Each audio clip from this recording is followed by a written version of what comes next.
अस्सलाम वालेकुम। कैसे हैं सारे बच्चे, सारे स्टूडेंट्स? होपफुली ठीक होगी। Welcome to my channel educational learning. आज बच्चों मैं आपको सबसे अहम चीज़ बताने जा रही हूँ, जिसमें सबसे मेन चीज़ है आपकी कॉपी प्रेजेंटेशन, जो सबसे ज़्यादा काउंटेबल होती है।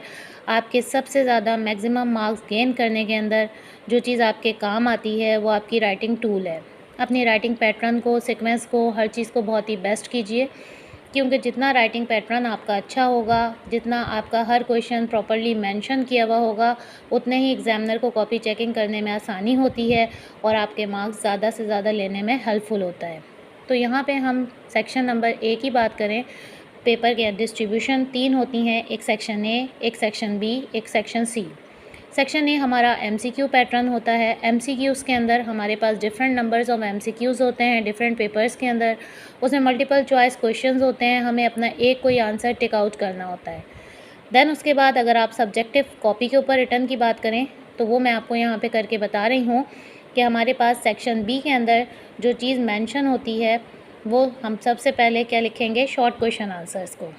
तो उसमें हम सबसे पहली मेन हेडिंग देंगे सेक्शन बी की। सेक्शन बी की हेडिंग आपको प्रॉपर 2 लाइन्स में इसी पैटर्न पे डालनी होगी। इसकी प्रैक्टिस कर लीजिए, बल्कि इससे भी अच्छी डालने की प्रैक्टिस कर लीजिए। अंडरलाइन आपने ज़रूर अपनी हेडिंग्स को कट मार्कर से प्रॉपर्ली करना है। देखें, जिस तरह यहाँ पे सेक्शन बी आपने डाल लिया, उसके बाद आपने अंडरलाइन भी कर लिया। अंडरलाइन एंड मेंशन के बाद सेक्शन बी के अंदर आपके पास जो दिए हुए होते हैं वो शॉर्ट क्वेश्चन एंड आंसर्स होते हैं। शॉर्ट क्वेश्चन एंड आंसर्स के अंदर आपने एक बात का बहुत ज़्यादा ध्यान रखना है। वो बात क्या है? वो बात ये है कि बच्चे जल्दबाजी में, टेंशन में होते हैं। स्पेशली क्लास 9 के स्टूडेंट फर्स्ट टाइम बोर्ड में अपेयर हो रहे होते हैं, तो उन्हें इस बात का सबसे ज़्यादा ख्याल रखना है। और वो बात क्या है कि आपने जो भी क्वेश्चन अटैम्प्ट करने जा रहे हैं, चाहे वो क्वेश्चन नंबर 5 है, 6 है, 7 है, आपने अपने कॉपी पे वही क्वेश्चन नंबर मेंशन करना है। आप क्वेश्चन नंबर 1 लिखने जा रहे हैं अपनी कॉपी में, लेकिन आपने वो क्वेश्चन नंबर 1 नहीं लिखना बच्चों। आपने ये गलती नहीं करनी है। आपने क्वेश्चन नंबर 7 अगर चूज़ किया है, तो आपने क्वेश्चन नंबर 7 ही मार्क करना है। उसके बाद यहाँ पे एक एग्जांपल दी है मैंने आपको डेफिनेशन लिखने के लिए कि किस तरह आपने अपनी डेफिनेशन की हेडिंग डालनी है। उसके बाद आपने सब हेडिंग डालनी है, कौन से मार्कर्स आपने चूज़ करने हैं, कहाँ ब्लैक कलर यूज़ करना है, कहाँ पॉइंटर यूज़ करने हैं, कहाँ मार्कर यूज़ करना है। तो वो सब चीज़ें मैंने आपको सेंट्रलाइज़ करके यहाँ डेफिनेशन लिख के एक एग्जाम्पल के साथ बता दिया है।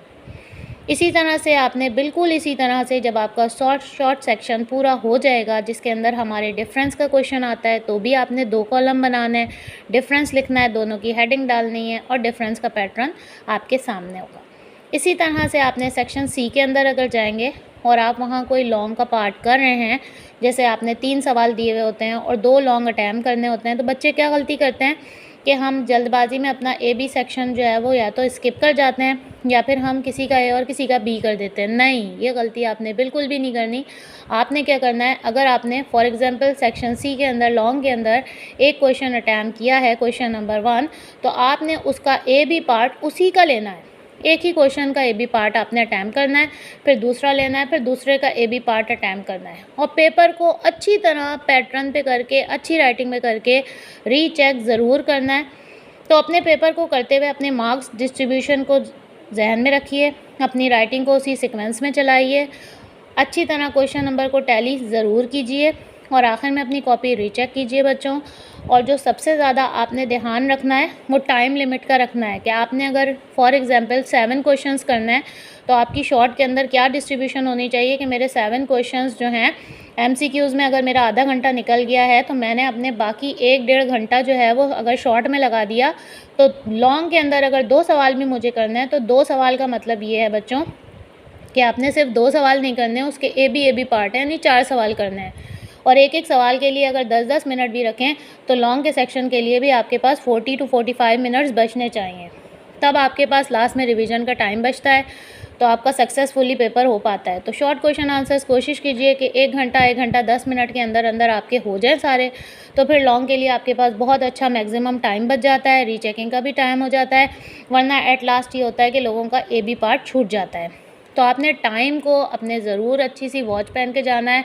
टाइम उसमें 100% सेट होना चाहिए। अब ये नहीं कि आपने पूरे वक्त घड़ी देखते रहना है, पेपर पे भी फोकस करना है और अच्छा सा पेपर करके आना है।